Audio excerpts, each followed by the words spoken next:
My dad and I, if there was something that really got us together, if there was something that truly unified us more than anything else, was football. There were lots of moments, and maybe when I start sitting down and analyzing it and gathering those moments, maybe I'll write a book about it. I've thought about it.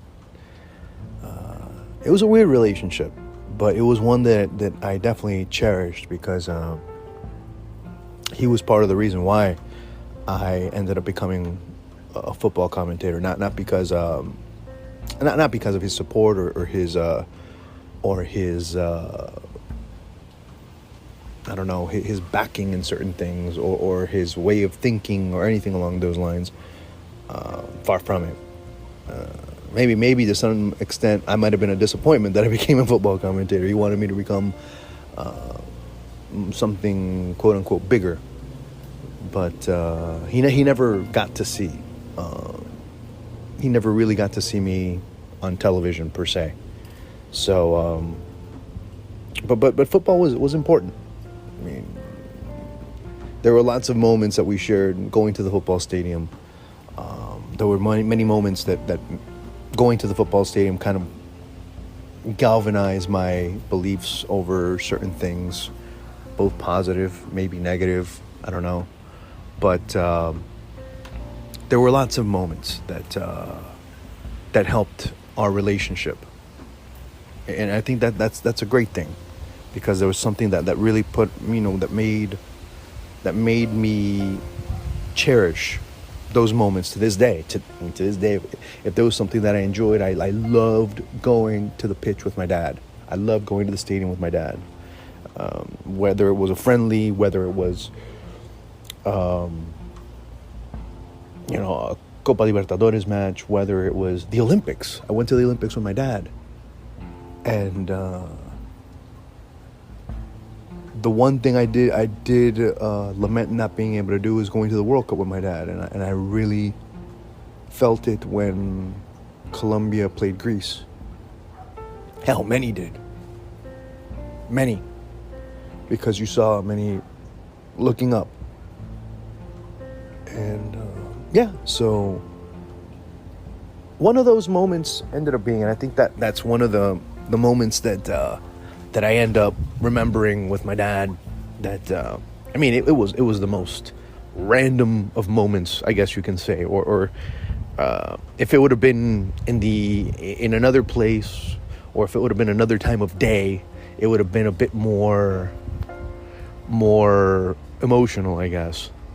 But obviously, with the World Cup being played in Italy at that time, and of course the time difference and everything else that goes with it, you end up cherishing it more. And it wasn't that my dad and I sat down to watch the game. It was that my dad was working. It was that my dad was working his ass off like he did all of his life, except for the last few years after he retired. But he'd come and happened to be it was during his lunch break, I remember. And he'd come all sweaty. He was a mechanic, so he worked very hard, and he was just on lunch break, and I was watching the World Cup because I just happened to be off from school. And he happens to come home, and they're playing the last 20-30 minutes of the game. He was listening to it on radio at work, but it ended up being kind of a weird environment because not everyone was into football, and him listening to a game on radio just seemed kind of weird, especially when you're surrounded by Cubans. At that point they're like eh? But anyway, he was still listening to the game, so he rushed back home during his lunch break and watched the final 30 minutes of the match. He's drenched in sweat, he's full of grease. There's nothing glamorous about being a heavy-duty diesel mechanic, and the dirt and the grime and the rain and the sleet and the snow. Well, no, not in Florida, but you kind of get the point. And he got into it, as he usually did, but he got into it in silence. He wasn't one that was very expressive when it came to the game, but you knew that he was living the game inside like you could not imagine, especially with the national team. He lived and died every single moment, and you saw it. It was like an internal battle of sorts. When everyone was, oh my God, ooh, whatever noises come out of you when something almost happens or happens against your team, it was an internal battle for him because he wouldn't express much. He wasn't one that expressed much, okay? I say this because it was in June, my aunt had died in April. She had a pretty short but very painful battle with cancer, and of course she didn't make it through. And you saw him very steadfast, very silent, very stoic, not trying to show emotion is common with with Latino men. They're the ones that have to show strength, and strength means whatever you want to say. And we're watching that game, and Pierre Libarski scores in the 87th minute or something like that, and Germany, West Germany takes the lead.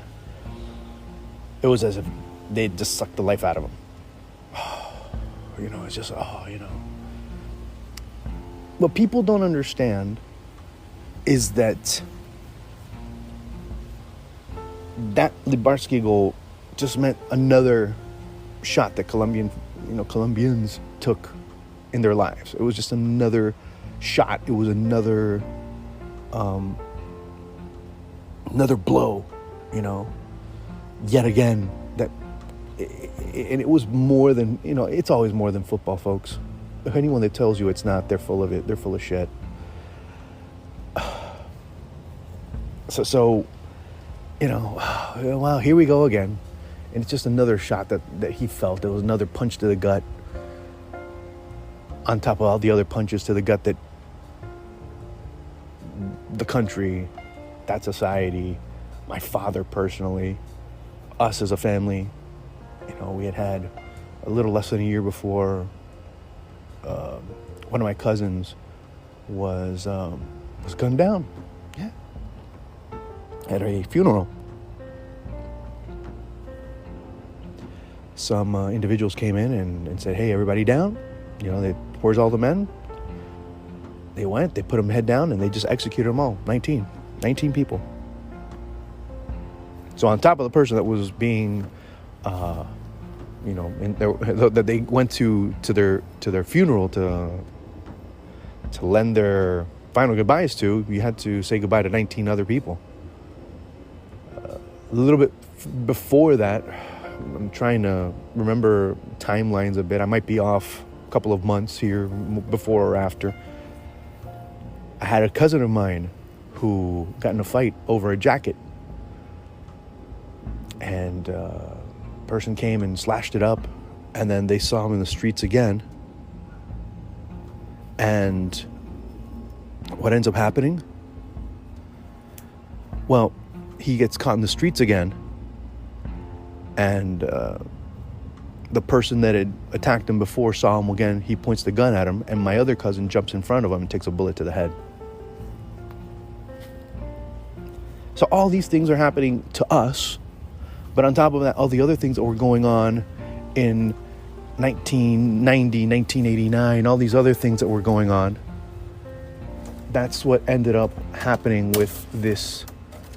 With Colombia. I mean, the primary candidate that was going to win the elections in Colombia ends up getting shot. To this day, no one knows what happened or who ordered the execution. And you end up having this situation emerge. You end up having all of these things that happen in Colombia. I mean, I don't have to repeat them because everyone knows, or everyone has had an idea of what I'm talking about. So there's no need to delve into it, but at least to document it